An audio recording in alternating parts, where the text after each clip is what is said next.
शेर की बलि देने का साहस किसी में नहीं है, इसलिए बकरे और मुर्गे चुने जाते हैं। यह समर्पण नहीं, इंसान की कायरता का प्रतीक है। भारत का 28 राज्यों में उत्तराखंड के प्रमुख शहर हल्द्वानी। इवनिंग न्यूज में आप सभी का स्वागत। तकनीकी खराबी के कारण दिल्ली जा रहे एयर इंडिया के विमान को आयरलैंड की ओर मोड़ लिया गया। लगभग 6 घंटे से हवा में उड़ रहे इस विमान में सवार यात्रियों को आयरलैंड में सुरक्षित निकाल लिया गया। सोमवार सुबह न्यूयॉर्क से दिल्ली जा रहे एयर इंडिया A350 विमान को तकनीकी खराबी की आशंका चलते आयरलैंड के सैनन की ओर मोड़ दिया गया। विमान में लगभग 300 लोग सवार थे, जो सैनन की ओर मोड़े जाने से पहले लगभग 6 घंटे तक हवा में रहे। एयर इंडिया के प्रवक्ता ने बताया कि दिल्ली जाने वाली फ्लाइट AI-102 को तकनीकी खराबी की आशंका चलते एहतियात के तौर पर आयरलैंड के सैनन की ओर मोड़ दिया गया। प्रवक्ता ने बताया विमान स्थानीय समय अनुसार 4:30 बजे हवाई अड्डे पर सुरक्षित रूप में उतर गया और सभी यात्री चालक दल के सदस्य सुरक्षित रूप में हैं। साथ ही प्रोटोकॉल के अनुसार उन्होंने बताया विमान की वर्तमान विस्तृत तकनीकी जांच की जा रही है। दिल्ली उच्च न्यायालय ने मानहानि मामले में प्रिया रमानी के खिलाफ MJ अकबर की याचिका पर अंतिम सुनवाई के लिए 24 सितंबर की तारीख तय की है। अपनी अपील में श्री अकबर ने तर्क दिया, निचली अदालत ने उनके आपराधिक मानहानि मामले का फैसला अनुमानों और अटकलों के आधार पर किया। न्यायमूर्ति श्रवणकांता शर्मा ने कहा, ट्रायल कोर्ट के रिकॉर्ड प्राप्त हो चुके हैं। दोनों पक्षों द्वारा लिखित दलीलें दाखिल कर दी गई हैं। अंतिम सुनवाई अगली तारीख को होगी। मुख्यमंत्री का कहना है कि LPG स्थिति नियंत्रण में घबराएं कतई नहीं। CM ने कहा, अफवाह पर कतई ध्यान न दे, अपनी दिनचर्या को समान रूप से जारी रखने की अपील की। CM रेखा गुप्ता ने कहा कि केंद्र और राज्य सरकार दोनों ही पूरी जिम्मेदारी के साथ LPG की स्थिति पर बारीकी से नजर रखी है और नागरिकों को किसी प्रकार के घबराने की कतई जरूरत नहीं है। अपना घर आश्रम की रजत जयंती के अवसर पर बोलते हुए श्री गुप्ता ने कहा कि कुछ लोग अनावश्यक रूप से भय पैदा करने और जमाखोरों को बढ़ावा देने की कोशिश कर रहे हैं, जो राष्ट्रीय हित के खिलाफ है। इधर केरल में के अम्बलप्पुजुमा में कांग्रेस में पूर्व CPI नेता सुधाकरन को पूरा समर्थन दिया। सूत्रों अनुसार कांग्रेस की स्क्रीनिंग कमेटी में अम्बलप्पुजुमा से पार्टी का उम्मीदवार न उतारने और इसके बजाय बागी CPI M नेता की G सुधाकरन को समर्थन देने का फैसला किया है। अपनी शुरुआती आपत्ति को दरकिनार करते हुए कांग्रेस ने CPI M के बागी नेता G सुधाकरन का समर्थन करने का फैसला किया है, जो केरल विधानसभा चुनाव 2026 में अब लप्पुजुमा के एक स्वतंत्र उम्मीदवार के रूप में चुनाव लड़ेंगे। कांग्रेस की स्क्रीनिंग कमेटी ने अब लप्पुजुमा से पार्टी के उम्मीदवार न उतारने और इसके बजाय श्री सुधाकरन को समर्थन देने का फैसला किया है। यह निर्णय संयुक्त लोकतांत्रिक मोर्चा ने अपने सहयोगी के परामर्श के बाद अंतिम रूप में दिया है। कांग्रेस नेताओं द्वारा जल्द ही उनसे मुलाकात कर औपचारिक रूप से अपना समर्थन व्यक्त करने की उम्मीद है। इधर CPI के बागी विधायक CC मुकंदन ने भाजपा में शामिल होकर नट्टी का सीट से चुनाव लड़ने की तैयारी की है। मुकंदन का कहना है कि कांग्रेस की प्रवेश याचिका विफल होने के बाद लिया गया यह फैसला उनकी संघर्ष का हिस्सा है। उन्होंने नट्टिका से भाजपा के चुनाव चिन्ह पर चुनाव लड़ने की रुचि व्यक्त की है। केरल में विधानसभा चुनाव से पहले एक महत्वपूर्ण राजनीतिक बदलाव को दर्शाते हुए कम्युनिस्ट पार्टी ऑफ इंडिया से निष्कासित बागी विधायक CC मुकंदन भारतीय जनता पार्टी में शामिल हो गए। श्री मुकंदन ने सोमवार को भाजपा के त्रिशूर जिला समिति कार्यालय के पहुंचने के बाद औपचारिक रूप से भाजपा की सदस्यता ग्रहण कर ली। उनका एक कदम कांग्रेस में शामिल होने के उनके कथित असफल प्रयासों के बाद आया है। इधर केरल में ही पूरा कार्यक्रम की घोषणा के बाद चुनाव की तैयारी कर रहे राज्यों और केंद्र शासित प्रदेशों में आदर्श आचार संहिता तत्काल प्रभाव से लागू हो गई है। भारत निर्वाचन आयोग ने केरल विधानसभा चुनाव का कार्यक्रम राज्य में 9 अप्रैल को मतदान होगा और मतगणना 4 मई को होगी। कर्नाटक सरकार द्वारा सवालों के जवाब न देने से नाराज होकर अध्यक्ष ने विधानसभा को अचानक स्थगित कर दिया। अध्यक्ष ने मुख्यमंत्री और लोगों से बैठक की। सिद्धारमैया ने मुख्य सचिव को सभी विभागों के सचिवों को विधानसभा में पूछे गए प्रश्नों को शीघ्र उत्तर देने के लिए सख्त निर्देश जारी करने को कहा है।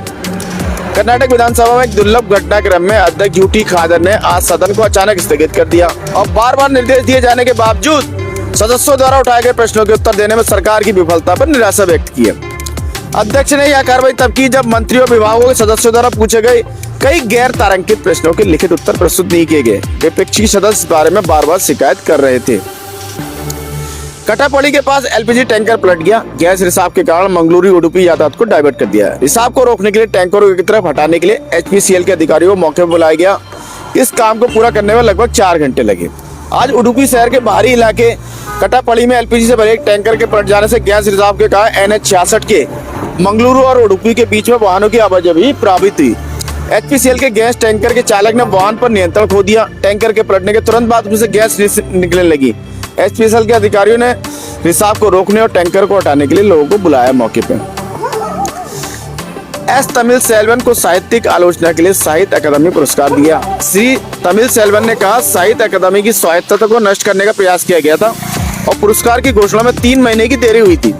तमिल लेखक और निबंधकार एस तमिल सेल्वन को साहित्य आलोचना श्रेणी में 2025 का साहित्य अकादमी पुरस्कार मिला है। यह पुरस्कार उनकी पुस्तक तमिल सिरुंग थेंडियन ठंडल के लिए दिया गया है, जिसमें तमिल लघु कथाओं के इतिहास का वर्णन है। पुरस्कार की घोषणा दिसंबर 2025 में होनी थी, लेकिन इसमें देरी हुई है। साहित्य पत्रिका सैमलार के संपादक श्री तमिल सेल्वन ने कहा, साहित्य अकादमी की स्वायत्तता को नष्ट करने का प्रयास किया गया था और पुरस्कार की घोषणा में 3 महीने की देरी हुई। उन्होंने कहा, चिंता इस बात की है कि पुरस्कार प्राप्त करने वाला अंतिम लेखक हो जाऊं। मुझे आशा है अपनी स्वायत्तता के साथ स्वतंत्र रूप से कार्य करने की अनुमति दी जाएगी। तमिलनाडु में चुनाव आयोग ने इरोड़, करूर, नागापट्टिनम, विरुधुनगर में एसपी की पोस्टिंग का आदेश दिया। चुनाव आयोग ने कहा, जिन अधिकारियों का तबादला जिलों से बाहर किया गया वे चुनाव पूर्ण होने तक संबंधित किसी भी पद पर नहीं रहेंगे। भारत निर्वाचन आयोग ने तमिलनाडु सरकार के मुख्य सचिव को इरोड़, करूर, नागापट्टिनम, विरुधुनगर जिलों के नए 4 अधिकारियों के पुलिस अधीक्षक के रूप में नियुक्त करने का निर्देश दिया। आयोग ने निर्देश दिया, डीवी किरण श्रुति को इरोड़ एसपी के रूप में तैनात किया जाए, डीएन हरिकिरण प्रसाद को करूर एसपी के रूप में तैनात किया जाए, सुजीत कुमार को नागापट्टिनम एसपी के रूप में तैनात किया जाए और श्री एन श्रीनाथ को विरुधुनगर एसपी के रूप में तैनात किया जाए।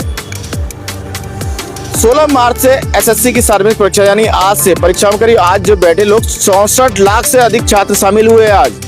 जी हाँ, परीक्षा का समय सुबह 9:30 से 12:45 पर रहा। हालांकि छात्रों को 8:30 बजे तक परीक्षा केंद्र पहुंचने के निर्देश दिए गए। 10 बजे के बाद एंट्री कतई नहीं थी उन लोगों की। वाम मोर्चे के पश्चिम बंगाल विधानसभा चुनाव के लिए 192 उम्मीदवारों की पहली सूची आज जारी कर दी गई है। पार्टी के अनुभवी नेताओं के साथ साथ नए उभरते नेता भी सूची में शामिल हैं। इस सूची में 27 महिला उम्मीदवार भी हैं। कम्युनिस्ट पार्टी ऑफ इंडिया के नेतृत्व वाले वाम मोर्चे ने आगामी पश्चिम बंगाल विधानसभा चुनावों के लिए 294 में से 192 सीटों पर अपने उम्मीदवारों की घोषणा की है। पार्टी के वरिष्ठ नेताओं के साथ साथ उभरते युवा नेताओं की भी उम्मीदवार सूची में शामिल किया गया। सीपीआई-एम के उम्मीदवारों की सूची में सबसे प्रमुख नाम नादिया जिले की कालीगंज विधानसभा सीट से सबीना यास्मीन का है। यास्मीन 9 वर्षीय तमन्ना खातून की मां है, जिनकी 23 जून 2025 को राजनीतिक हिंसा में मृत्यु हो गई थी। टीएमसी के कार्यकर्ताओं ने स्थानीय उपचुनाव जीतने के बाद उनके घर पर देसी बम फेंके थे, जिसमें बच्ची की मौके पर मौत हो गई थी। विधानसभा चुनाव से पहले चुनाव आयोग ने पश्चिम बंगाल के शीर्ष नौकरशाही और पुलिस अधिकारियों को फेरबदल किया। सीएम ममता ने कहा कि आप सब कुछ बदल दें, लेकिन राज्य की सरकार तो नहीं बदल पाएंगे। हालांकि पिछले चुनाव के दौरान पश्चिम बंगाल के प्रमुख अधिकारियों के तबादलों के कारण सामने आए, लेकिन पश्चिम बंगाल के प्रशासनिक इतिहास में इस तरह के व्यापक तबादले अभूतपूर्व हैं। इसलिए ममता ने ऐसा कटाक्ष भी किया। अवैध कॉल सेंटर मामले प्रवर्तन निदेशालय के पश्चिम बंगाल में छापेमारी की गई। यह तुरंत स्पष्ट नहीं हो पाया कि यह जांच चुनावी प्रक्रिया से जुड़े किसी राजनीतिक वित्त पोषक प्रबलों से संबंधित है या कुछ अन्य। कॉल सेंटर की गतिविधियों से संबंधित सुरधिकर, सम्राट घोष, सुभाजित चक्रवर्ती के अलावा कुछ अन्य लोगों की तलाशी की जा रही है। उन्होंने बताया, कई लोगों को कथित तौर पर उन कॉल सेंटरों के माध्यम से ठगा है जिनकी जांच चल रही है। इधर ईरान इराक युद्ध में खामने की मृत्यु के बाद मध्य प्रदेश में शिया समुदाय ईद नहीं मनाएगा। मध्य प्रदेश में लगभग 4000 शिया परिवार रहते हैं। खामने की मृत्यु से दुखी होने के कारण हम इस वर्ष कपड़े नहीं पहनेंगे, नए ना ही ईद मनाएंगे, सिर्फ नमाज अदा करेंगे, ऐसा कहना है शिया अध्यक्ष का। मध्य प्रदेश के शिया परिवार ईरान के सर्वोच्च नेता अयतुल्ला अली खामनेई की श्रद्धांजलि देने के लिए ईद उल फितर को सादगी से मनाएंगे। जी हाँ, ऐसा उन्होंने कहा है, बयान जारी किया है। उन्होंने कहा, इस बार हम ईद जो है खामोश तरीके से मनाएंगे। आपको बता दें कि 1 मार्च को 86 वर्षीय खामनेई की मौत की घोषणा सरकारी टेलीविजन ईरान ने की थी। इधर सुप्रीम कोर्ट ने गैर सरकारी संगठन को भोपाल गैस त्रासदी के अवशेष से संबंधित चिंताओं को उच्च न्यायालय के समक्ष उठाने का निर्देश दिया है।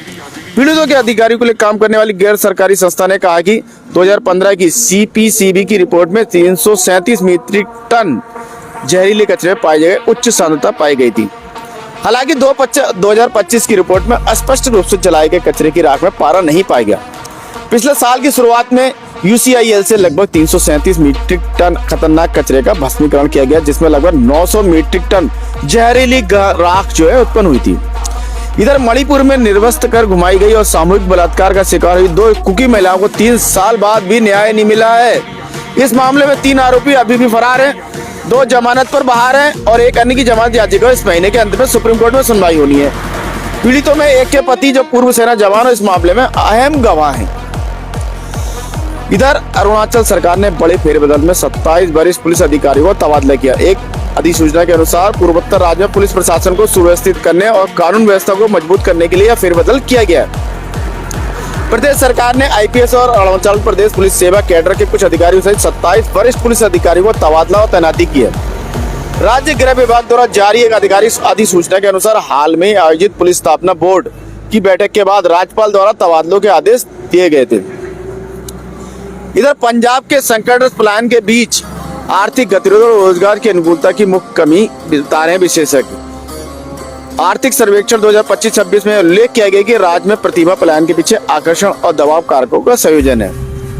जी हाँ, पंजाब के आर्थिक सर्वेक्षण में यह उल्लेख दिया गया है कि राज्य से प्रतिभा पलायन के आकर्षण और दबाव कारकों का संयोजन और विकास वासुदेव ने बताया है। पंजीकृत कुल 1,22,842 आवेदकों में से 58% अकुशल और 42% कुशल श्रेणी में। सर्वेक्षण में अनेक प्रेरक और आकर्षक कारकों के चलते युवा बेहतर अवसरों की तलाश में अपने गृहनगर छोड़कर विदेश चले गए।